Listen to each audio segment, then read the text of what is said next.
Alright, first things first, I would like to apologize. This video was not supposed to take this long to do, and I had pretty much everything done several weeks ago.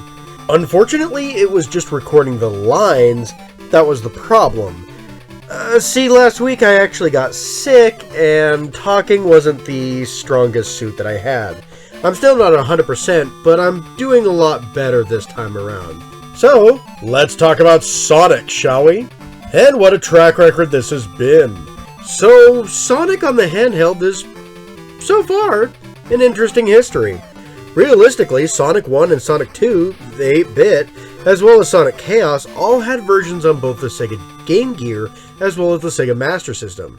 Now, versions have varied in quality for sure. Sonic 1 is better on the Game Gear in my opinion, while Sonic 2 on the Game Gear is absolutely awful and notorious among the fan base. Well, the fan base who are aware of the 8-bit Sonic games anyway. Meanwhile, Sonic Chaos works on either version perfectly fine. Actually, Sonic Chaos feels like it was made for the handheld and then ported over to the Master System, unlike the other 8-bit games. It was also called Sonic and Tails overseas. Why is that important, you ask? Well, simple. Sonic Triple Trouble is actually mostly known as Sonic and Tails 2 overseas. Yeah, this is a sequel. It was made for that purpose, and from what I read, there was supposed to be a Master System port here as well, but it was scrapped, making this exclusive for the Game Gear. Yep, Sonic's first truly exclusive Game Gear game. Excluding Sonic Drift. That game came to, Japanese markets earlier that year. But it was exclusive to Japanese consoles too. Either way, you'll only be seeing the Game Gear footage this time around, and some of it is emulation, while the other is official emulation, but from the 3DS. Yeah, the eShop is dead now, so you can't pick this up officially anymore. Until about June, when the Game Gear lineup is added to Sonic Origins along with Amy Rose. Yep, they are bringing back the Game Gear lineup collection in Sonic Origins. However, good luck with Sonic 2 unless they're also releasing the Master System ports as well. So let's look into the first mainline exclusively handheld game as we take on the new character.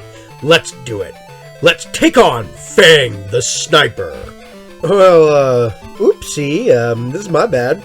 Turns out Fang is absolutely optional, so I didn't see him very often. No, it turns out the story is more about Knuckles, so, let me restart that. Let's do it. Let's take on Knuckles, round 2? 1.5?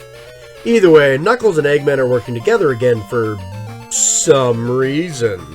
I think Fang, or Knack the Weasel, depending on whatever name you're getting for this guy, he's known as both. He's just hunting Chaos Emeralds. I think he's doing this for Eggman? Eggman's just a bad guy and... Okay, sorry, but there's hardly a story here. I'm fairly forgiving for simple platformer stories, but this is a bit much. Hang on, let me look it up. And Knack the Weasel, okay. Oh, he's just overhearing a conversation about the emeralds, and he happens to be a treasure hunter. Huh. Knuckles thinks Sonic and Tails are evil thanks to Eggman again. Okay, that's hardly explained. I know he isn't bright, but dang, Knuckles. Eventually he's defeated and captured by Eggman too. Of course he is. Knack escapes when Eggman is too much, and Metal Sonic... Wait a minute, Metal Sonic? Like the real deal from Sonic CD, huh? Huh. I didn't think my first time fighting him for the general audience would actually be in this game. I thought the review of Sonic CD would cover that. Huh, oh well.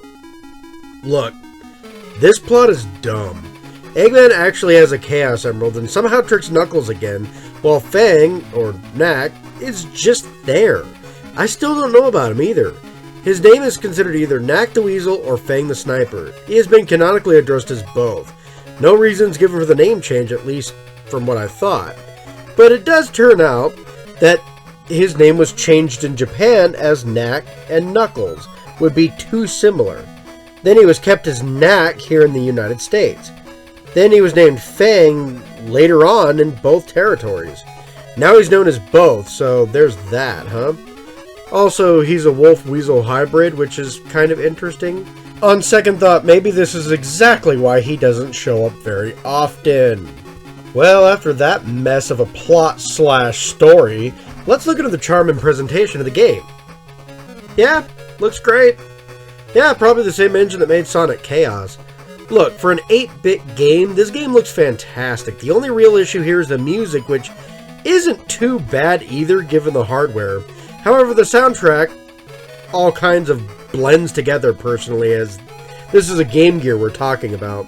Without a Master System version, the soundtrack, well, it was always going to be a weaker soundtrack. Still, given this, I think they did a great job regardless.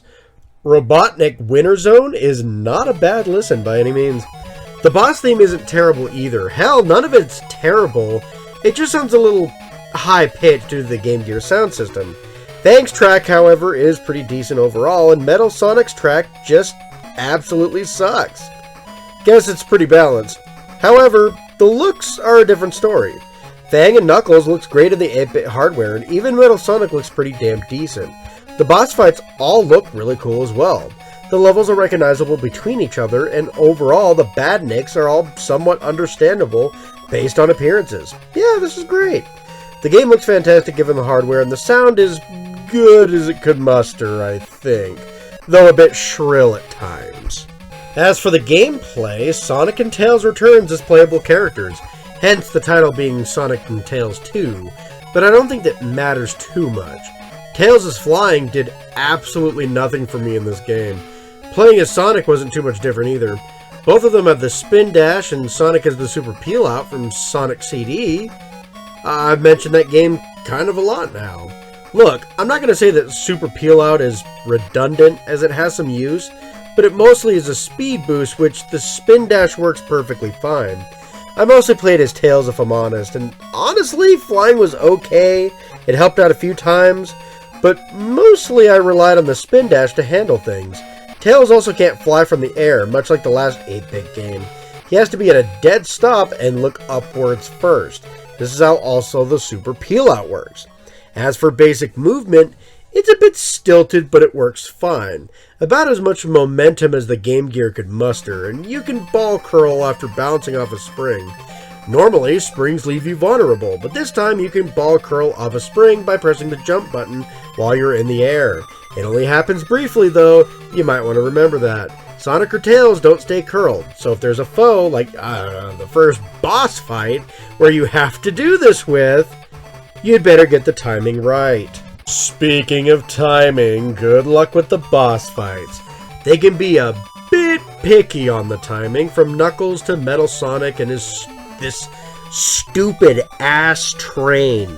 The worst one is the final Eggman fight, but none of the bosses are particularly fun due to this issue.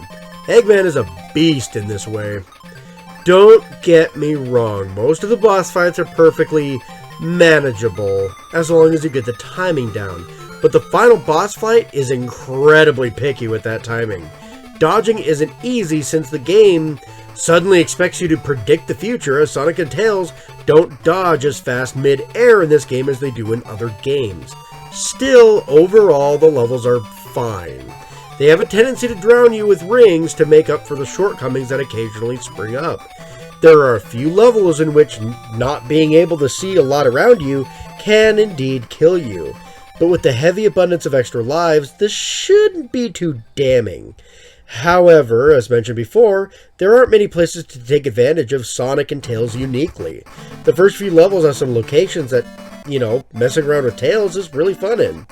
However, most of the time, Tails being able to fly wasn't very useful. Sure, it came in handy, but it wasn't exactly relying on it either. Basically, the main problem is if you want to get a shortcut up to the upper paths, that's most likely not going to happen in the later levels.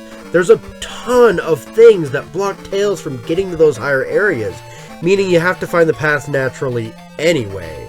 Flying can help with this, but most of the time you just had to redo the parts anyway.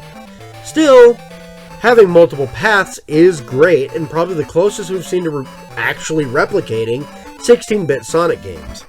However, the 6, and yes, there are only 6 again, Chaos Emeralds are interesting. You enter into a maze or a plane-like setting and then deal with Fang after the fact. To get to these areas, you need 50 rings and to find a sparse Chaos Emerald monitor. This can make things more challenging for sure. You either get mazes or collect the rings. I don't mind the mazes. It gives me a use for the super peel out. You make Fang the sniper here as well.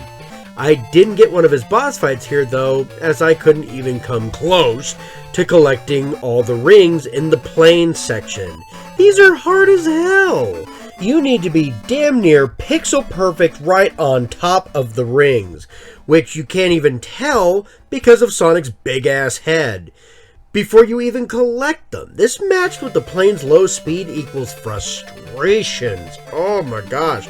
There were so many times I just flew right by rings that I thought I was collecting. You could memorize this, which I suppose is the case for most of the special zones, but I don't care to do these kinds of things. When you do get an emerald area, Fang will attack you, but he's an idiot. I never got to one of his boss fights though, like I said before. Is getting the Chaos Emeralds worth it? To my knowledge, the answer is no. Yeah, they only give you a slightly different ending. Oh well. At least the other secrets are fine. Lives, rings to find to help with the Chaos Emerald hunting. While they're challenging and a bit annoying, at least they have something. And the maze, like I said before, is actually kind of fun. Yeah, the Chaos Emeralds themselves aren't worth the frustrations, but the mazes are fun, like I said. You can get continues and extra lives. Not that this game doesn't slam you with those anyway. But it is a shame that the Chaos Emeralds aren't worth it in the end. They are something to do, though, if you really, really like the game. So, overall, Sonic Triple Trouble is considered often to be the best Sonic handheld game. And I just don't see it personally. Don't get me wrong, I feel it is perfectly playable, but I'd still say that Sonic 1 on the Game Gear is a better experience compared to this. I'd actually say Sonic Chaos, the game before this, or Sonic and Tails if you're from the other countries, is actually slightly better overall too. I'm going to give it the same score of that, however, 7 out of 10, and say that overall the game is good. Not great, not bad, just good. There are subtle issues with the level design, smaller issues with the secrets, and a huge issue with the writing, which the games on the console were doing really well with. However, the charm is good for the system, and the gameplay works well, other than Sonic and Tails kind of move slow in the air. See, these issues didn't exist or weren't exactly noticeable in the previous games. I don't think any one of them are really big or heavy enough to kill the enjoyment overall. However, being more noticed still isn't exactly good. I'm also not going to lie, I'd understand if anyone gave this game a 6 or a 6.5 instead of a 7. It was really close, I'm not going to lie. Oh well, that's about all the time I have for Sonic this season so far. Who knows, maybe I'll finally do a Sonic spin-off before the season ends. Next season though, I'm going to be talking about Metal Sonic a lot more than this, with Sonic CD and Knuckles Chaotix. Well, I'll also talk about this, Sega Genesis and Mega Drive add-ons as well. But I still have a lot to go when it comes to Sonic, so I got like Sonic Labyrinth, Sonic Blast, Sonic 3D Blast, some of the pinball, racing, fighting games.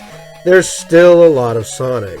So I might not be as done with the blue blur as I think, at least for this season. Either way, the next video I'm focusing on is Kingdom Hearts, which I just finished a Let's Play recently, and honestly, that video should come out literally the week after this, assuming nothing goes wrong. If you liked the video, please leave a like, subscribe, comment. They really do help my videos and the channel. Until next time, my minions, take care.